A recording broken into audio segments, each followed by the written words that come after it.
NCB के SIT ने आर्यन खान समेत 6 मामलों के आरोपियों को सम्मन भेजा। नवाब मलिक के दामाद समेत सभी को पूछताछ के लिए बुलाया।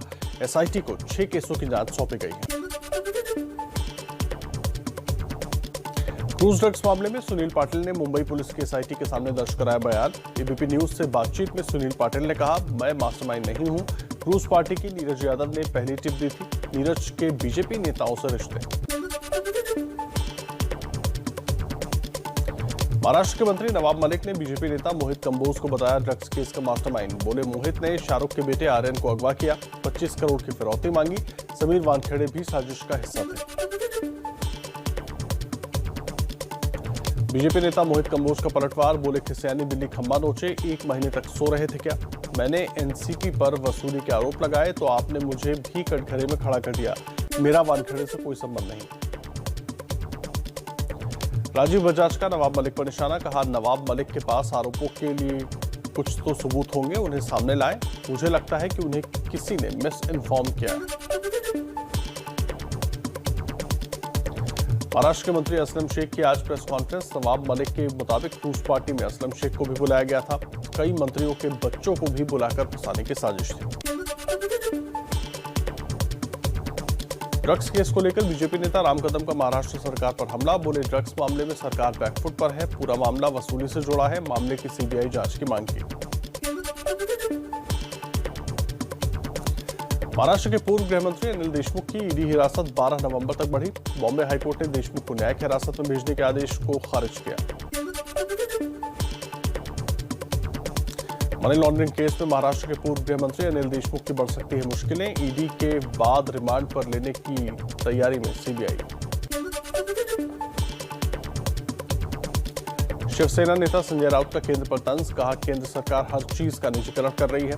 क्या जेलों और जांच एजेंसियों का भी निजीकरण कर दिया है? आर्यन ड्रग्स विवाद के बीच दिल्ली आए थे फिल्म अभिनेता शाहरुख खान। खबरों के मुताबिक शनिवार रात चार्टर्ड फ्लाइट से दिल्ली पहुंचे थे, रविवार को लौट गए। 5 राज्यों के विधानसभा चुनाव को लेकर बीजेपी ने तैयार की रणनीति। पीएम बोले, जनता की सेवा ही बीजेपी का उद्देश्य। कोरोना काल में कार्यकर्ताओं ने सेवा की नई संस्कृति की शुरुआत की। बीजेपी की बैठक के बाद भूपेंद्र यादव ने कहा, 5 राज्यों के विधानसभा चुनाव पर चर्चा हुई। प्रदेश अध्यक्षों और सीएम ने रोडमैप रखा। पंजाब में बीजेपी सभी सीटों पर चुनाव लड़ेगी। और आइए कुछ और अहम खबरों पर आपको अपडेट देते हैं फटाफट अंदाज में।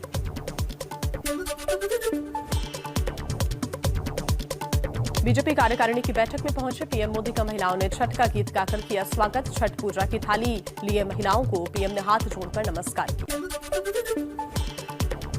बीजेपी के वरिष्ठ नेता लालकृष्ण आडवाणी और मुरली मनोहर जोशी राष्ट्रीय कार्यकारिणी की बैठक में वर्चुअली शामिल हुए। कोरोना की वजह से सभी सदस्य शामिल नहीं हो सके। बीजेपी राष्ट्रीय कार्यकारिणी में दिखा योगी आदित्यनाथ के बढ़ते राजनीतिक कद का असर। बैठक में सीएम योगी ने राजनीतिक प्रस्ताव पेश किया।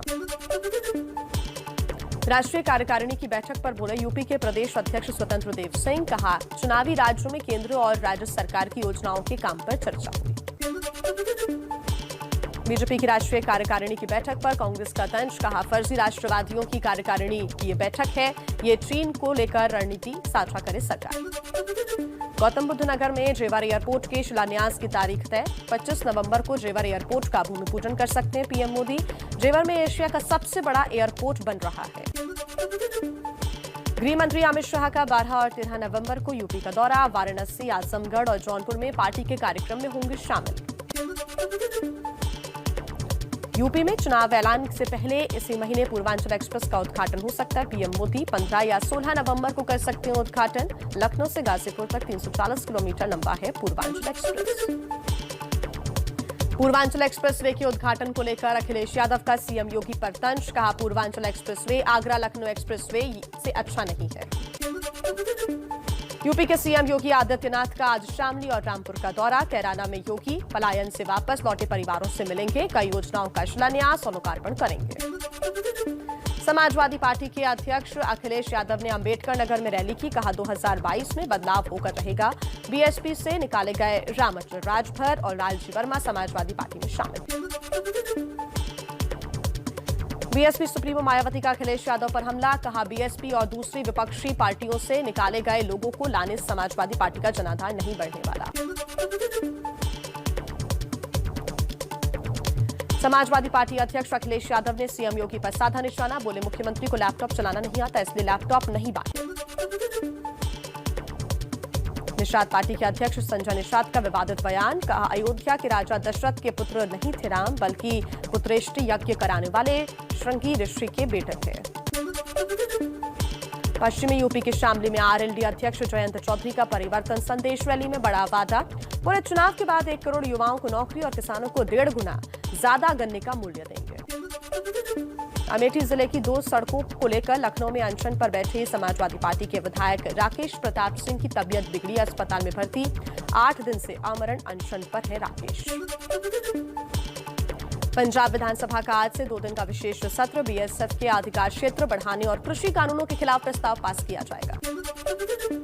पंजाब कांग्रेस की खींचतान पर कांग्रेस नेता पवन खेड़ा का बयान, बोले झगड़ा नहीं है, सबका अपना तरीका है, जनता के हितों की जिम्मेदारी पंजाब सरकार और प्रदेश कांग्रेस की है, दोनों जिम्मेदारी से नहीं हटेंगे। तेल पर टैक्स कम करने वाला पहला कांग्रेस शासित राज्य बना पंजाब, चन्नी सरकार का फैसला, डीजल की कीमतों में 5 रुपए तो पेट्रोल के दाम में 10 रुपए की कटौती की, बीजेपी का पलटवार, कहा बीजेपी शासित राज्यों ने ज्यादा कम किए तेल के दाम।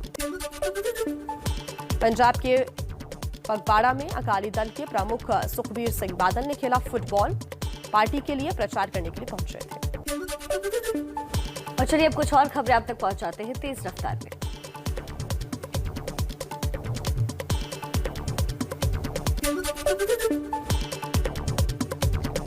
गोवा में खनन रोक के खिलाफ अभियान चलाने वाले नेता पुती गांवकर आम आदमी पार्टी में शामिल हुए, दिल्ली में सीएम अरविंद केजरीवाल की मौजूदगी में सदस्यता ली। गोवा में बीजेपी सरकार पर दिल्ली के सीएम अरविंद केजरीवाल का हमला, कहा प्रमोद सावंत हमें कॉपी कर रहे हैं, मैंने बिजली मुफ्त देने का वादा किया तो उन्होंने 1 हफ्ते बाद पानी मुफ्त कर दिया। प्रधानमंत्री मोदी आज दोपहर 3:30 बजे पंढरपुर जाने वाले 2 राजमार्गों के विस्तार की रखेंगे आधारशिला, संत ज्ञानेश्वर और संत तुकाराम महाराज पालकी मार्ग 4 लेन के होंगे। तीनों कृषि कानूनों को लेकर बीएसपी प्रमुख मायावती का मोदी सरकार पर हमला, कहा काफी दिनों से आंदोलन जारी है, कृषि कानून वापस लेकर किसानों को दिवाली का तोहफा दे सरकार। किसान आंदोलन पर मेघालय के राज्यपाल सत्यपाल मलिक की केंद्र सरकार के खिलाफ बगावत, कहा 600 किसानों की मौत हुई लेकिन सरकार ने संवेदना नहीं जताई। रोहतक में किसान नेता गुरनाम सिंह चढ़ूनी की चेतावनी, 26 नवंबर को संसद कूच करेगा संयुक्त किसान मोर्चा, हरियाणा ने प्रस्ताव पास किया, 9 नवंबर को संयुक्त किसान मोर्चा की बैठक में बात रखी जाएगी। सूर्य की उपासना का महापर्व छठ नहाय खाए के साथ आज होगा शुरू, 10 नवंबर को शाम और 11 नवंबर को सुबह का अर्घ्य देंगी व्रती। बीजेपी नेता प्रवेश वर्मा की दिल्ली सरकार को चुनौती, बोले मैं आज आईटीओ पर छठ पूजा स्थल की साफ सफाई कराकर पूजा शुरू कर रहा हूं, अगर केजरीवाल में हिम्मत है तो रोक कर दिखाएं। दिल्ली की कोंडली नहर में पानी न छोड़े जाने को लेकर विरोध प्रदर्शन, आम आदमी पार्टी के विधायक अपने अपने विधानसभा क्षेत्र में करेंगे प्रदर्शन। दिल्ली में छठ पर सियासत अब भी जारी, द्वारका के वेस्ट सागरपुर में छठ घाट बनाने को लेकर आम आदमी पार्टी के विधायकों ने दिया धरना, एमसीडी पर घाट बनाने की अनुमति नहीं देने का आरोप लगाया, पुलिस और अर्धसैनिक बल तैनात किए गए। हरिद्वार में छठ महोत्सव के कार्यक्रम में उत्तराखंड के पूर्व सीएम हरीश रावत का बीजेपी सरकार पर पूर्वांचल के लोगों की अनदेखी का आरोप, कहा हमारी सरकार ने छठ पूजा पर जो अवकाश घोषित किया था उसे मौजूदा सरकार ने खत्म किया है। जम्मू कश्मीर के श्रीनगर में आतंकी हमला, आतंकियों की फायरिंग में पुलिस के जवान तौसीफ अहमद शहीद।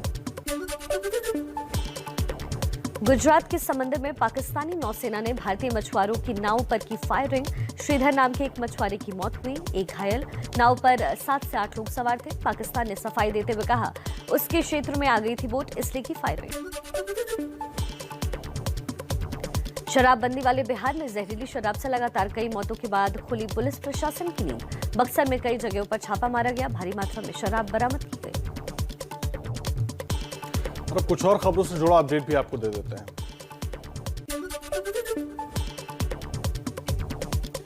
दिल्ली पुलिस ने बबलू घोघा और नीरज बवानिया गैंग के 2 कुख्यात लुटेरों को मुठभेड़ के बाद गिरफ्तार किया। ललित पर 43 और मोहित पर 39 मुकदमे दर्ज हैं। दिल्ली में अपराधियों के खिलाफ बड़ी कार्रवाई। नारकोटिक्स ब्यूरो और स्पेशल टास्क फोर्स ने 48 घंटे में 6 झपटमारों को गिरफ्तार किया। दिल्ली सटे फरीदाबाद में पुलिस की बड़ी कार्रवाई। ड्रग्स के तस्कर मृत विजेंद्र के साले अमित के घर छापा। 1 करोड़ 13 लाख से ज्यादा नकद बरामद। आगे की कार्रवाई के लिए पुलिस ने आयकर विभाग को दी जानकारी। यूपी के मुजफ्फरनगर में दिनदहाड़े ज्वेलरी की दुकान में 70 लाख के गहनों की लूट। खरीदारी के बहाने आए बदमाश 40 सोने की चेन लेकर फरार। वारदात सीसीटीवी में कैद। अपराधियों को पकड़ने में जुटी पुलिस। यूपी धर्मांतरण केस में मुख्य आरोपी उमर गौतम का बेटा अब्दुल्ला गौतम भी गिरफ्तार। विदेशों से हवाला के जरिए 57 करोड़ रुपए की फंडिंग का आरोप। हरियाणा के फतेहाबाद में रामायण के मंचन पर हंगामा। टोहाना के सेंट मैरी स्कूल पर पात्रों का मजाक उड़ाने का आरोप। वीडियो वायरल होने के बाद हिंदू संगठनों ने स्कूल पर कार्रवाई की मांग की। राजस्थान की जोधपुर सेंट्रल जेल में सर्च ऑपरेशन। आधा दर्जन से ज्यादा मोबाइल और अफीम बरामद। जेल प्रशासन ने 2 मुकदमे दर्ज किए। राजस्थान के चित्तौड़गढ़ में भयानक सड़क हादसा। गेहूं से भरे ट्रक के पलटने से 4 लोगों की मौत, 5 लोग घायल। मौके पर पहुंची पुलिस ने घायल लोगों को मुश्किल से निकाला। तमिलनाडु में भारी बारिश की वजह से बाढ़ जैसे हालात। अगले 2 दिन भारी बारिश का अलर्ट। चेन्नई समेत कई जिलों में 2 दिन स्कूल बंद रहेंगे। प्रधानमंत्री मोदी ने तमिलनाडु के सीएम एमके स्टालिन से बात की। बाढ़ बारिश की स्थिति पर चर्चा की। केंद्र की तरफ से हर संभव मदद का भरोसा दिया। तमिलनाडु के सीएम एमके स्टालिन ने बाढ़ प्रभावित इलाकों का जायजा लिया। एनडीआरएफ की टीम को राहत और बचाव के लिए भेजा। सांसदों और विधायकों को भी मदद का निर्देश दिया। यमुना एक्सप्रेसवे पर 2 से 3 किलोमीटर लंबा जाम। त्योहार की छुट्टियां मनाकर दिल्ली एनसीआर लौट रहे हैं लोग। दिल्ली एनसीआर में प्रदूषण के स्तर में सुधार नहीं। दिल्ली और आसपास के ज्यादातर इलाकों में प्रदूषण की वजह से धुंध की चादर छाई रही।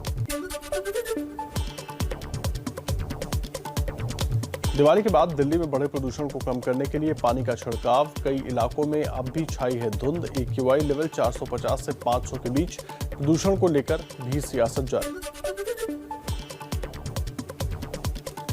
पश्चिमी यूपी के जिलों में भी प्रदूषण ने बढ़ाई लोगों की परेशानी। मेरठ, मुरादाबाद समेत कानपुर तक में प्रदूषण का स्तर बढ़ने से लोगों को घुटन और आंख में जलन की शिकायत।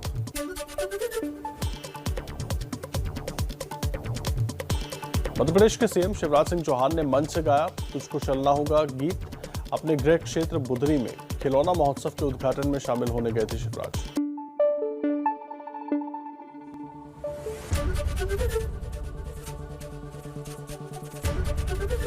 एबीपी न्यूज आपको रखे आगे।